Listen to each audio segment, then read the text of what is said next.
Petra Velzeboer, it's lovely to have you back on. Last time we had a really interesting chat. I mean, it really focused on your background, which is exceptionally interesting and needs to be understood, I think, before we get into anything. So go and visit the other podcast. I'll put the show note link to that. But let's start with, for those who don't know you, who is Petra? I mean, always a loaded question. Thank you for having me back. So, I mean, I guess it starts with the roles that I have, which is I've written a couple books. I'm a keynote speaker. I run a mental health consultancy, so helping organizations create mentally healthy cultures.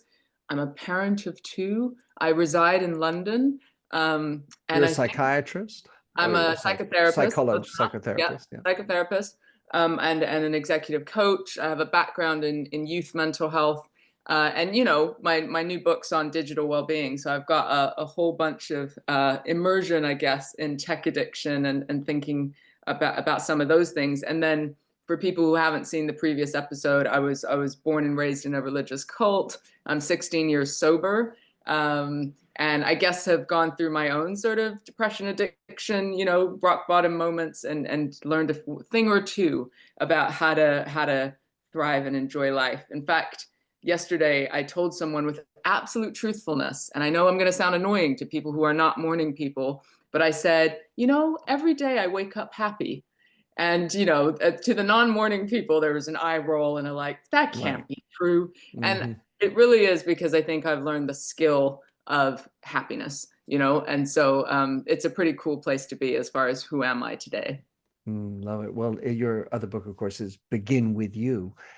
I feel like I want to start with this notion of happiness. There was a LinkedIn article that I wanted to quote. I was going to talk about it a little later, but you talk about it a lot. We have been conditioned to believe that we need a reason for joy, a motivation to feel gratitude, grounds to be in a state of love, which comes from Dr. Joe Dispenza. To what extent is this your view on this been colored by the fact that you went through significant hardship? Yeah, I mean, I know what the opposite feels like, right? And so I know that how I look at the world is a choice, it's a perspective, it's a skill that I can develop. That's not to say that every single minute of every day is happy, clappy. I actually don't think life is about happiness. For me, I think the pathway is around fulfillment and meaning. And, those are the conditions in my mind that create more opportunities for happiness, for contentment, for gratitude, for seeing the good in the world that we're in and our experiences. So I don't think it's all about happiness, but it's interesting that these days my first thought, 99% of the time is like, it's almost like the morning acts as a reset for me. So if I feel like my mood dips or I'm exhausted or something the night before, I'm like, I just have this absolute confidence that when I go to sleep the next morning, I'm going to see opportunity, and it does act just as a reset. And I really think I trained my brain to kind of react in that way. What it feels like then that your pre-bed is really what the reset where it's happening, because obviously sleep is brings great things to the body. It's soothing. Of course, it can be nightmarish, but that's where it starts, because then all of a sudden in the morning you perk up and you're refreshed and reset through the whole evening, through the Well, I'd night. like to say that sounds really perfect and like I've got a perfect formula, but it could actually look like this. I'm exhausted, I've done a keynote, and I'm like, I'm just gonna eat some chocolate because I'm so like I'm tired, like I'm just gonna Comfort food. have the dessert. I'm gonna scroll a little bit on YouTube, not the perfect healthy things for apparently a digital well-being expert. And I might feel a little bit like groggy and like, oh God, I didn't work out today, or the certain things that weren't quite perfect. So it doesn't perfectly the sleep itself. I think I'm lucky that I usually get a solid 7 hours where I'm a good sleeper. So I do think there's something internal that happens to help me sleep. But I don't think it's a perfect like starts the night before and I've meditated and I've read, I'd like to say it was, but it doesn't. Well, I would actually like to push back. I don't think we'd even like to be perfect. I think even in the method of searching for well-being. It's to accept that we're imperfect and to move along. And then the second piece, I want to swing back on that still, which is this notion of having gone through hardship. Because seeking Yeah. happiness, I feel like it's something that a lot of people are looking for. And yet I would argue that they actually haven't gone through a really rough time. They're worried, as I like to say, about the pinky. My pinky, I broke it when I was 20 in a Sure. rugby match. Oh, big deal. Get over it. Real hardship allows you to have real perspective. And I'm just wondering to what extent this is something you can sort of talk about and have others understand without it being experienced. I mean, I think you're right. When you know what the opposite feels like there, and you know the struggle that it takes to get to a place of perspective or contentment, right? I don't want to do the work again of, 10, 15 years ago of that rock bottom and building from there. So I'm more likely to have the incentive that when it dips a little bit, like, oh, a bit of sugar, a bit of whatever, that I'm going to like do the things to bring me back quickly, right? So Mm-hmm. absolutely, I think you also have a weird, an interesting gratitude, and about how life is at the moment, even the small things, because you know what the opposite feels like. But then at the same time, I'd hesitate to sort of, I don't know, be a bit judgy about the people who haven't been through as much or haven't, Mm-hmm. and maybe come across as a bit entitled or a bit, complaining all the time. And you think, come on, guys, are you serious right now? Right? Mm-hmm. Because you can't compare pain in a way, right? And so in your head, in your body, it Mm-hmm. feels huge, regardless of whether we would compare it to others, and it's tiny in comparison, right? And these days, since the pandemic, with geopolitical issues, like all these things, like people feel like things are big, right? And so, great, feel like it's big, because that's going to give you perspective on, like, do you want this to be your experience of your one precious life? Or do you want Mm-hmm. to do the work to shift perspective, right? Mm-hmm. There's sometimes less incentive. Why do so many of us go through rock bottoms, even though we've read the books and the stories of other people? We have parents who are like, I learned this. We don't learn, do we? We Don't put have your to hand in do the it fire. ourselves. Oh, Exactly. really? Yeah, exactly. We've got to do it ourselves. So whatever journey you're on, I'm always like, what's your starting point, and move from that place. All right. Well, let's. I just leveraging Dr. Joe Dispenza's comment Love that that quote. which Mhm. is an interesting article that you wrote in LinkedIn. How do you think that translates for leaders, and how do they can they recognize authentic engagement when you're talking about happiness and the flippant element of ha ha ha ha?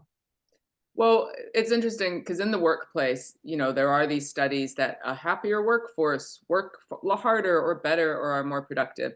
I'm not sure I buy that, because I don't think happiness is the goal, right? It's like it's contentment, it's gratitude, fulfillment for me personally. Mm-hmm. And, when I was at my worst, I did bloody good work. It was a great distraction. It was something that I could focus obsessively on to distract from how I was Mm-hmm. feeling. So I don't think it's a perfect equation of like happier people do better work. I think troubled, traumatized people work their asses off and get shit done, Mm-hmm. right? Mm-hmm. That's not sustainable long term, and there's loads of flaws to that in the big picture. So as leaders, you said this word authenticity, right? Really, it's about open communication. It's about discussing your own state of mind and the connection to how you work in a healthy way longer term, right? So I don't. What do you think just about the happier people work better kind of argument? Well, I used to run a company called Redken, and when I took it over, one of the three values that they like to profess was we're fun. And I was like, no, I think that's something we can end up having, but it shouldn't be the thing we are. It's a Y- result. Yeah, and Mhm. it's a state of being that is momentary. And so therefore, if it's not sort of a deep-seated constant, then how can it be something we write on the wall? So I resisted that whole notion of happy. And I, like you, tend to think that, and I sort of come at it from my rugby background, which is, crushing tackles, playing in your shorts in the snow, getting mud up your nose. I mean, and winning and losing with others, that is a form of contentment that's deep, winning and losing. and it's just that camaraderie, going to bat for Mhm. your team, with your team, whatever that, and then hopefully with some project that is in lifting up. And I think that's, there are two things which I feel. One is have a purpose to your project that is uplifting, and define that without it being ridiculously sort of Mother Teresa-esque. And the second one is making sure you are able to deal with the downside, the bad elements of business, and do that with some level of knowledge of self, knowledge of your team. And I think that is a more fulfilling journey. That's how I go at it. Well, and when we think about mental health and the definitions there, it is about community connection and managing stresses, right? Normal stresses of life. And to your point, I really think it's the journey, right? So when we Mhm. can enjoy, recognize, and feel the benefits of that team bonding or solving problems together or having each other's back, right?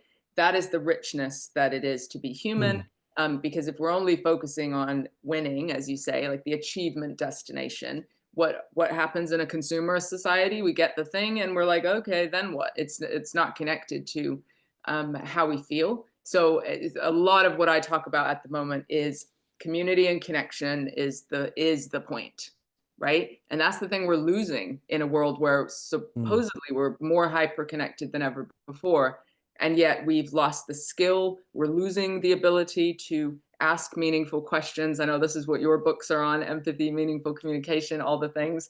um, to to truly feel like we're part of something and moving Well, together towards a goal. yeah. Well, the reality, like you're saying with your hardship, for me, joy can only come around in the presence of sadness, or at least as an opposite of sadness. The yin and yang, yes. And just like we need to embrace the fact that we are mortal, and that therefore gives us more life. Hmm. And ideas of putting off mortality and trying to create it, think of it as a disease as opposed to a reality, is for me life sucking out as a general. And I know that in your book there were two things. I mean, we're going to get to them both, but one of them was this notion of the five regrets of the people right before they die, and I want to get to that. But I also wanted to go back to this connections idea. And one of the authors you quote in the book is Johan Hari. Hmm. One of my all-time favorite books is Lost Connections. And I wonder because he's a journalist as opposed to a psychotherapist, Sure.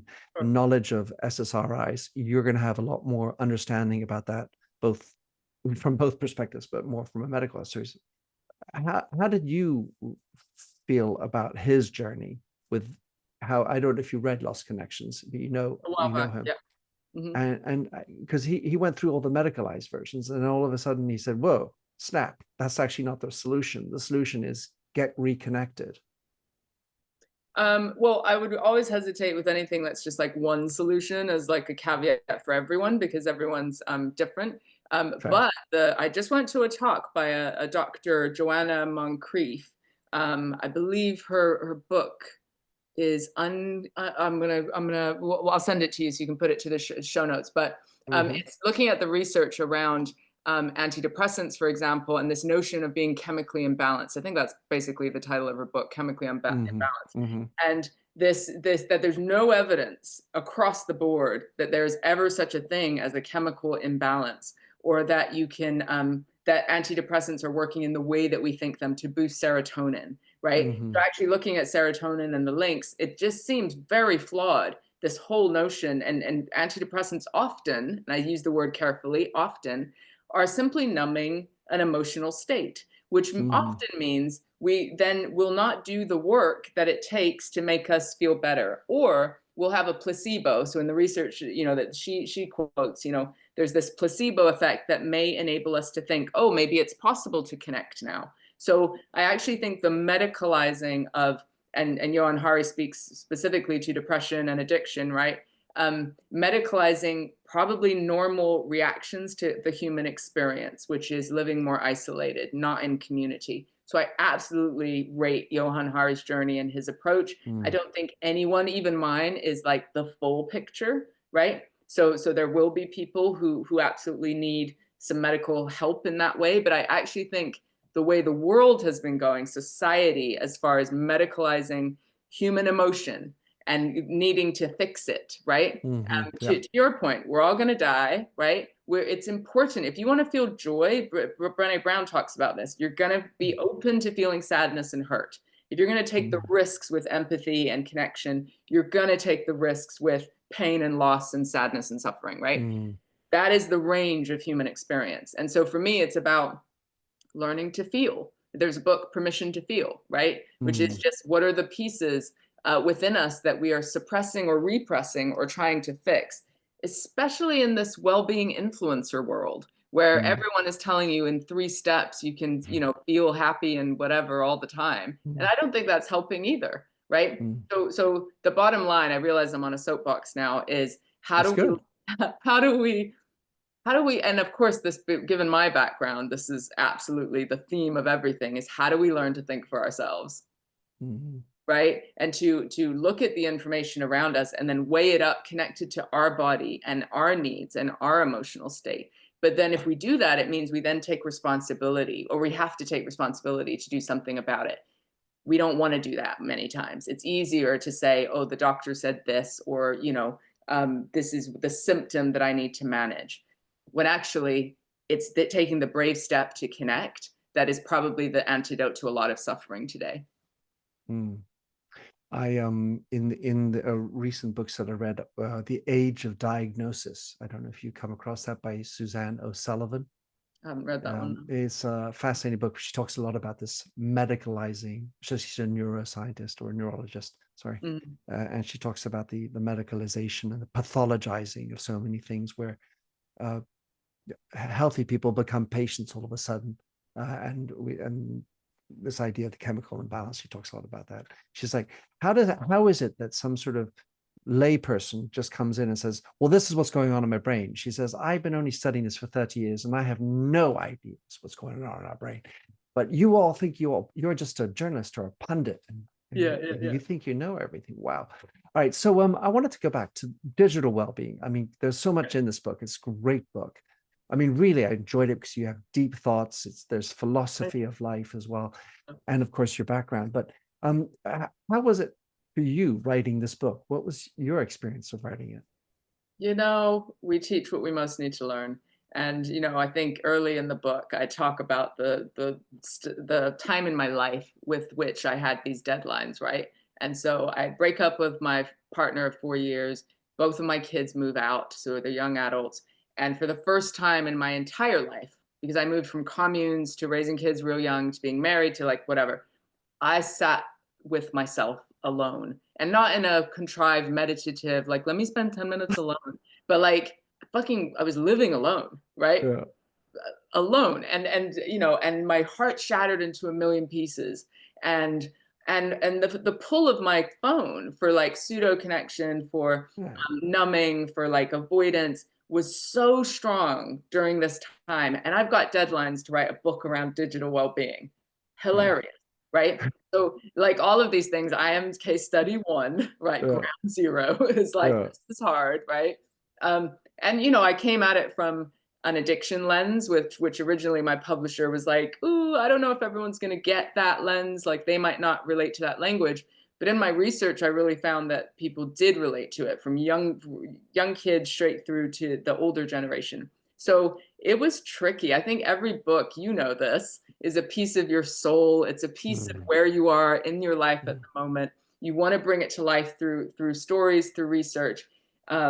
It's a small book, but it was a tough gig mm, to get it done, just given where I was in life. And to your point, I was it was what I refer to, that phrase, the dark night of the soul. It was one of those phases in life where I wasn't waking up happy, where I was mm, waking up with this sort of internal dread of like, what is the point of anything? Like mm, I realized that so much of my purpose was tied up in helping my kids have more options than I did. And arguably that was now successful. They both had university options and travel, whatever. And I just thought, well, I could just quit my business and my life and my everything now. Like, why would mm, I do this? So I really needed to go through this phase of rediscovery, and I did loads of reading that had nothing to do with digital well-being on phases of life where which are Mhm. healthy for us in Mhm. the sense where it allows us to reset. And the Mhm. way you know you're in that dark night of the soul is the well-being practices and tools that used to work no longer work. Mhm. That messes with your head, especially as a well-being professional, right? So Yeah. again, that was my state of mind when I was writing Mm. this book, and I'm actually proud that I completed it because I almost didn't, just because of where I was at in life. Mm. A Well, lot thanks for there, I sharing. realize. Thanks for sharing. It's good. In the end of the day, um, in your book, you talk about, for example, digital detoxes, these tools that we throw around. And I mean, none of these tools by themselves work. At least they're not blanket wise. Sometimes some people that might work, and using one or other meditative meditation, what's it Sure. called, program meditation, guided meditation, Things, yeah. they can help. And so many things, and maybe even just a conversation with somebody. So there's no blanket solution for it. But let's start with digital detoxes. I mean, I've always looked at other people doing them. I don't do them. It's not like I don't know how to do them. I just don't feel I need to do them. But what do you look at in your research? Yeah, so like you said, everyone's different. So it's not a one size fits all. Everything I do, I would encourage kind of an experimenting approach, right? To see what fits for you at what time in your life. So have that Hmm. compassion, that awareness. I know it sounds like very logical, but it is. You're gathering data. Like, how does my Mm. body feel? How does my mind feel? How are my relationships? What's going on for me? Johan Hari, in his book Stolen Focus, talks about how digital detoxes do not work because they do not solve the systemic issue of living in an attention economy where everyone Mhm. is competing for our attention. Billions of dollars are being spent on this, right? Mm. And so he's like, it's like trying to solve pollution by wearing an oxygen mask one day a week. It's like not going to do it, right? Mhm. And it's valid. And yet, and I write this in the book, I found myself I went to Jordan and I went to the desert of Wadi Rum, and Petra. that's it. I had to visit Petra for obvious reasons. And then found myself in the desert, and my device just didn't work. So it was like an unplanned digital detox, right? Sand dunes, stars, all the things, right? Magical. And so obviously I was in this great location and everything, but it was interesting to notice my nervous system, my breathing, and it took about, I'd say, 6 to 12 hours. I was going to say 4 to 6. I think it took longer than that. It was about 6 to 12 hours. So, like a full day for me to actually notice that I was breathing differently, you know, and that I was kind of like, oh, not realizing in our normalized world of kind of hyperactivity how much I was sort of at that sort of level. And so, in my opinion, with looking at the research and weighing it up with people around me, a digital detox is not the solution, but as an addict, it is a perfect opportunity to act as a reset. And in that reset, it allows you space to reflect on your behavior and to set some intentions around your technology use. One of the definitions for digital well-being is technology supporting your intentions, right? And if we're doing this virtually, I can do calls with my siblings all over the world. We're global citizens. Technology enables our intentions, but when it takes away, it distracts from your purpose. You're doom scrolling. Your nervous system is getting worse. You're comparing. Then technology is not helping your intentions. So a digital detox can just act as that pause button, just like a juice cleanse might Mm. reset your microbiome and help you think about your Mm. health differently. It's not going to be the one size fits all forever, but it will give you that reset, set your intention. And then with that, what are my boundaries? What do I need? How can I get back to a place where tech is enabling me and not Mm. draining me? It seems there are two things in what you're saying. First is awareness of self, Yeah. and the idea of are you aware of your breathing? I think a lot of us could do with more of that. The other day, a friend of mine said, "Minter, just slow down, and breathe for a second." In fact, she's you're just you're on a motor. You're just motoring your mouth as opposed to reflecting on the real moment. And the other one is aware of your intention. You can have like a specific intention to do this project, Mm-hmm. but what I've been trying to do is link it into a bigger intention, or what am I about? Mm-hmm. So there's a sort of awareness of the ad hoc self, and the Yeah. other is the awareness of who you are as an individual and who you want to be at a macro level. And I feel like that's the missing intention, because my observation is that we are struggling with a crisis of meaning in our lives. Mm-hmm. And these digital devices fill that meaning, because, oh, look, there's somebody doing this. Oh, click like and share. That it's a superficial sense of fulfillment rather than some sort of deeper sense of meaningful fulfillment. Mm-hmm. Yeah, I mean, we are. I mean, I'm not sure what the question was there, but I absolutely agree.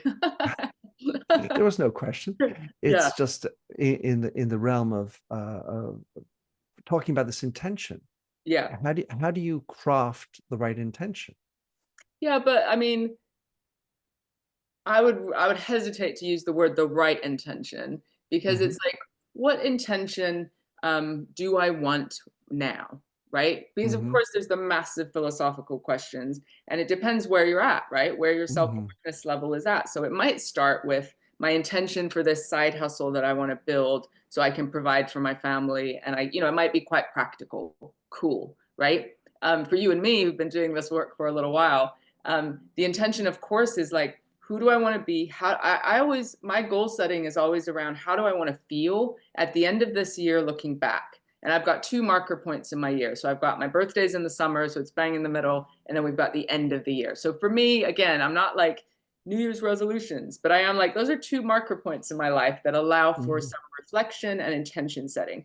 And I will imagine 6 months later, looking back on those 6 months, and mm-hmm, imagine how I want to feel. So it mm-hmm, might be pride at something that I've done. It might be connection. So I'm not very like hardcore goal setting. mm-hmm, That's really how I set the intention. And then, is technology supporting me to feel that way? And I realize this sounds mm-hmm, like fluffy language, right? But my emotional world is my experience of what's going on. So I can be mm-hmm, working in a job that I find meaningful, but if my emotional world is stressed and overwhelmed and is pushing people away and is in a triggered state, my experience of that is not going to be great, right? So again, this is what works for me. What works for you is going to be different. But wherever you're at, just move. Okay, what feels right for my intention now? You know, mm-hmm. I and do. it's going to evolve. Allow it to change, because you're going to have more depth to it as you move forward.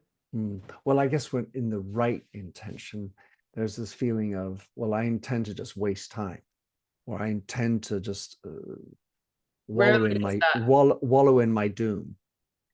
rarely is that people's intention, and when people are doing that, that's often a lack of self-awareness and being in a victim state, which is blaming others for your state of mind, Mm, rather than taking radical responsibility for your emotional state, no matter what is going on around you, which is a ninja skill at the moment when we've got the world and everybody freaking out. And so, like, mhm, I have this slide now. I did a keynote yesterday that just has the word optimism on it, and it's the tendency to look for the good in a situation. And I close my keynote with this idea of optimism, and that optimism is a choice. And of course, because of my story, people realize that that's not how I always was, right? And moving from mhm, addiction and all the rest of it. But so, what I had a question, and somebody asked, she was quite junior within a law firm, and she asked, is this, she was basically asking, is this a skill that you can develop, or is it toxic positivity? Nothing has done worse for the world than this phrasing around toxic positivity, I think. And I get it. Like, it's people who are faking, How joy. you doing? Yeah, and never being Always real. good. Yeah. Well, yeah, I didn't want to make it a culture thing, but yes, that is how British people think of American people. Um, uh, but you know what I mean? It's like there is something that we can cultivate about our view of the world. But if you don't believe that, Mm, well, you are gonna sit in that wallowing state of like, mm, well, this is just my life, and my intention is just to, your intention might be to um, provide for your family, or to go to mm, sleep, happy or to find a relationship or to buy a house. I don't know. These are the intentions people often have, Mhm, right? mm. And that's fine. If you're content with those things, good on you. Um, Exactly. I yeah, mean, it's not, for some that is the reality of life. absolutely. I was reading a book about APIs or tech, and it talked all about optionality, optimization, or optimization and opportunity. Lots of ops. So I suppose I could add that to optimism. That's where my mind went with Yeah, when you talked about that. So think about corporates. There's a lot of talk about toxic leadership. I yeah, mean, and it's yeah, that's not new. I mean, toxic leadership and toxicity has been around for a very long time. It just feels like we're more aware of that, and in efforts to improve the environments at work where people are continue to be completely disengaged with work. I would say, especially now, we get these cries to come back to work, and mm, things mm. aren't getting any easier at work. So we try to implement these new well-being policies, and yet they are often not as aligned with performance for the company. Go take a day off, or doesn't sound like we're going to get more widgets sold.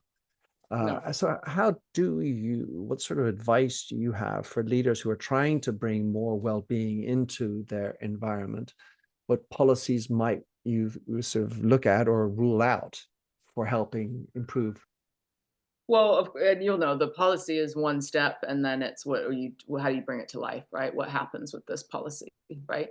Um, but the key factor to start with is, do you have separate agendas going on in your same business, right? Or strategies? And what I mean by that is you've got your business objectives, profitability, whatever it might be, growth, whatever, right? And then you've got the fluffy stuff, which is the well-being people over here, and they've got a well-being strategy, and it includes like initiatives and nice things and perks and benefits, whatever. And so the first step is, how are we aligning these strategies so that well-being is very much intrinsic to high performance? It's not this add-on, because what happens then is, like, it's when people are burnt out, stressed, overwhelmed, but all the things, oh, now we need all these benefits and this support package. But it's like, why are we not talking to each other in the same business? And understanding that wellness and good mental health are building blocks for peak performance, for consistent, sustainable peak performance, right? If you look at athletes, right, they're not doing the Olympics every year, right? They're kind of spreading things out like this. They're ensuring that at times in the workplace, you're absolutely going to work overtime and hit deadlines, and we do that in our workplace, right? But what happens after that? So I'm always like, okay, great, we're all pushing to a goal and we've got to hit this goal. What's your recovery plan afterwards? Recovery Mm, does not necessarily mean time off. It means team building. It means resourcing our physical health. It means reflecting or debriefing so we can have closure on some of the stressful elements, learnings. learning, dreaming into the future, looking out for each other so that we can get that team bonding and morale back.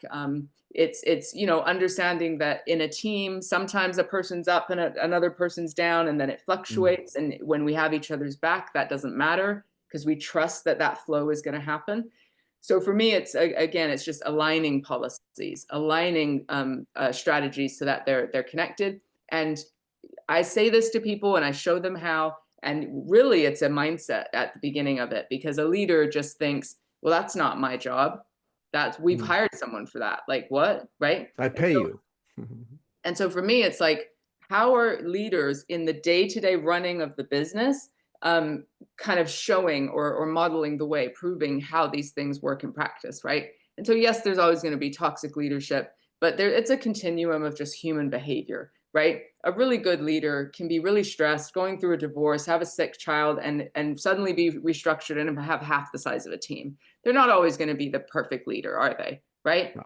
And so, but a great leader is going to be open and talk about that and acknowledge the difficulty, not kind of brush it under the carpet and then just go, here's some incentives, work harder, right? And I Mm, think it's a real shame that we outsource mental health out of the business. So we mm, do the high performance stuff here, and then we're like, call this number in secret, or go take some time off, and then come back when you're good.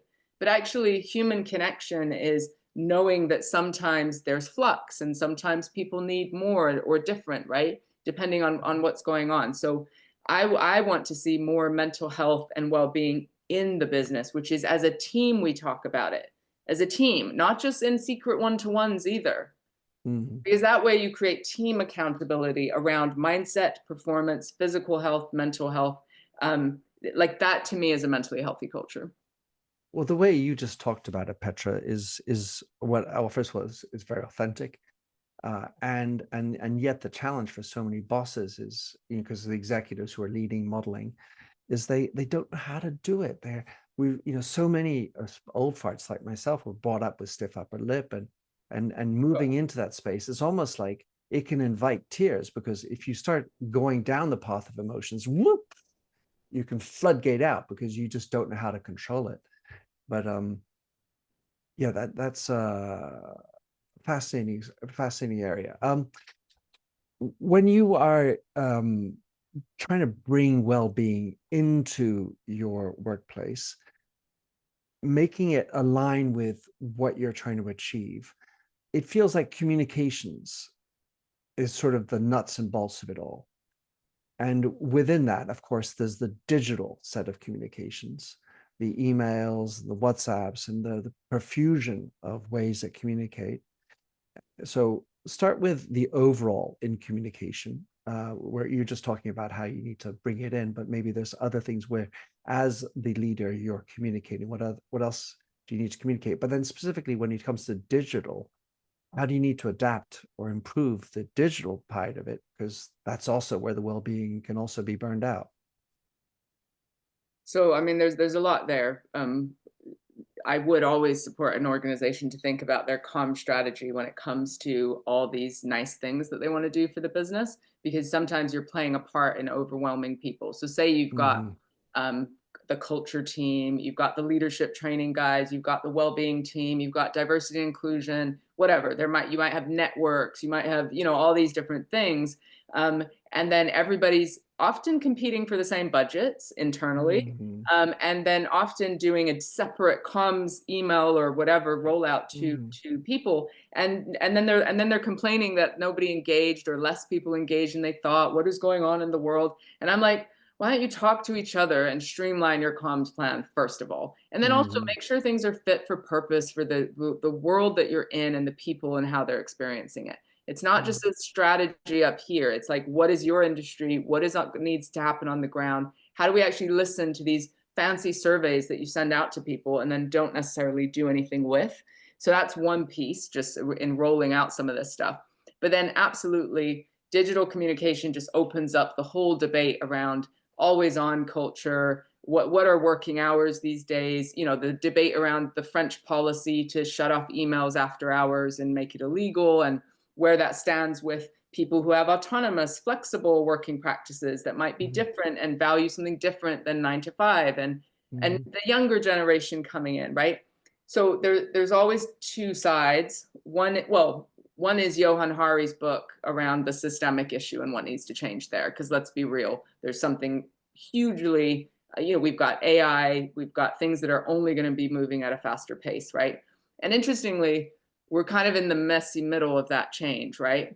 Because we're like, AI will help us with X, Y, and Z and help us be more efficient. And yet our meeting culture is ridiculous in many places, right? We're in back-to-back meetings. We have to do the work afterwards. It's not quite there. We're still stacking on practices rather than streamlining them. And that's normal when you go through a massive, workplace change, or in like the industrial revolution to the tech revolution. These changes are going to take time to actually help us, and for us to get used to them. But communication styles, I mean, do organizations have a strategy around it? Are they actually reviewing it for efficiencies? Always a good thing to consider. And then we need individual responsibility too, no matter what your context is, which Mm-hmm. is around your boundaries, your intention. Is this, Mm-hmm. is work hurting me physically, mentally? And you'll know I asked this question in the book. Ask the 3 closest people in your life what they think your relationship to your device is like, to technology is like. What would they say? If you're not very self-aware, listen to that feedback. You know what I mean?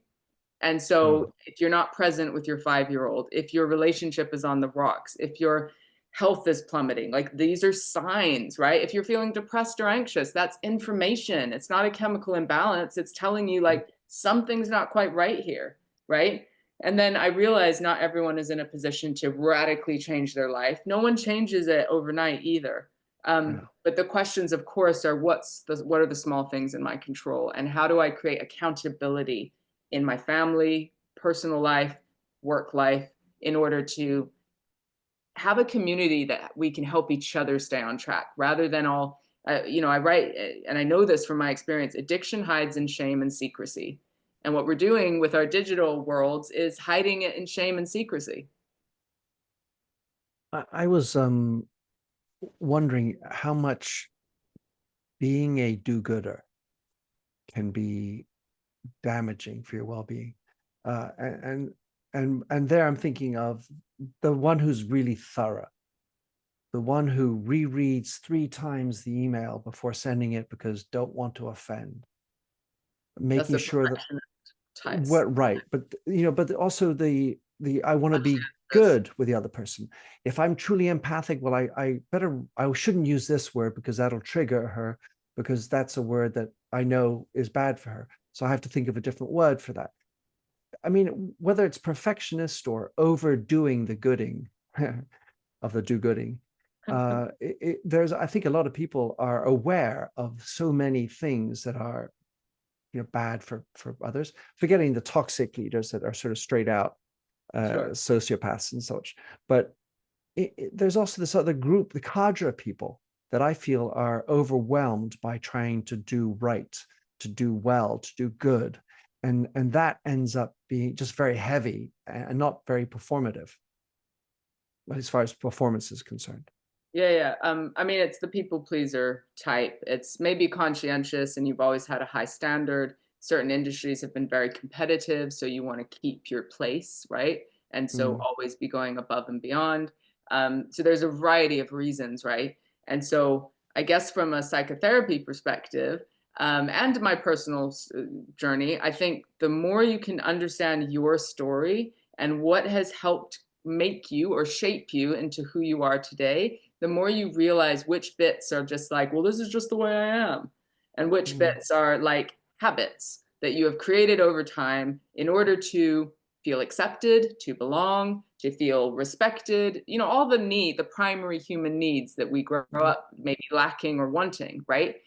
That's what's playing around in the workplace, is all these people who have stories that are making them mm, do things that actually have no bearing on the identity we think we have, right? Or the shoulds that we should live up to.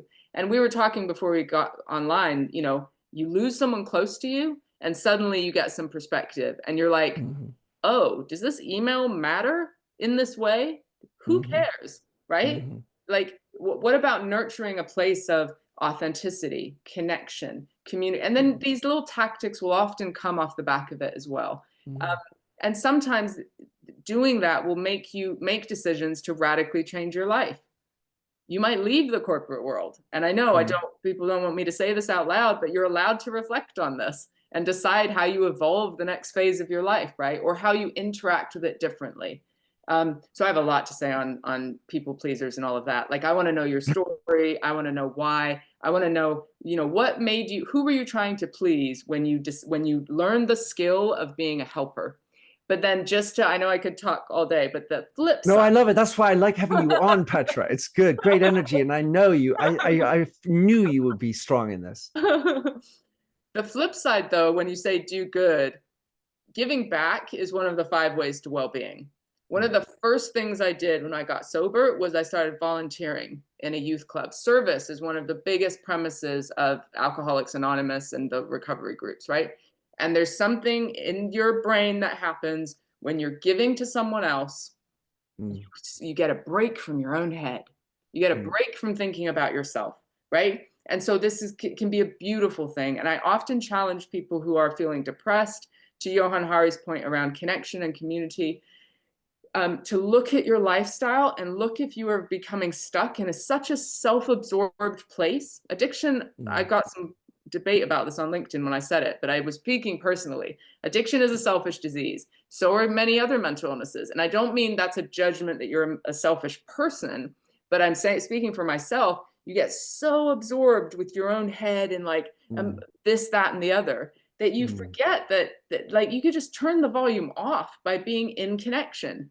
And for mm, me, volunteering, and I did it recently when I was writing the book and I was in my more recent dark night of the soul. I found a place to volunteer. Like I just know that that's mm, the best medicine more than any medication for me is to get out of my head, be with people, often people that are less fortunate, but it almost doesn't matter what I'm doing, right? So I just mm, want to like, just if there's a judgment around doing good or putting yourself out there, do think about that as far as your well-being strategy or mm. support for yourself. Outside of just the comms piece. I love Yes. that. I mean, being of service, it feels like it's something that many people don't have time for because, right? Because, I'm doing other stuff that's far more, for me, as opposed to being of service to others. But it doesn't have to be formal. Literally, I can go order coffee and have a 3-minute chat with the barista who's offered me coffee, and it gets me out of my head. That person smiles and goes, "Oh, someone saw my name or asked me where I was from. Cool." Mm, Right? mm, And in London, that's less likely to happen than in certain places in the US, right? mm. Um, True. so there's these little practices that you can just, in the small ways, in your circle of influence, your team, your kids, Mm, your partner. Like it doesn't have to be, oh, I now have to do half a day a week, right. right? Um, Mm, find the things that light you up, right? mm, And if mm. you're in a stuck place, there's nothing quite like being there for others. That's not the same as answering your boss in the middle of the night because they said to, and that's a good thing. No, there's a line. Amen. Yeah. Find your boundaries. You talk about setting boundaries. So there's many, many other things we could have talked about, Petra. And as shame as that is, time is a Yeah. rare resource. I really appreciate your energy. Love reading your books now. How can people track you down, hire you? Who do you Yeah. want to have come hire you and get your Please. book? Well, everyone can get my book. Find me on LinkedIn. That's probably the place that I post the most stuff around workplace Mhm. well-being. I answer all my messages. So if you want to reach out, go there. And then my website's just my name, petravelzeboer.com, and all the services to organizations, keynotes, everything's there. Fabulous. Well, I look forward to seeing you in real sometime soon, Petra. Lovely having you on. Thanks again for sharing your energy, your stories, and your books, Digital Wellbeing and Begin With You. Thanks so much.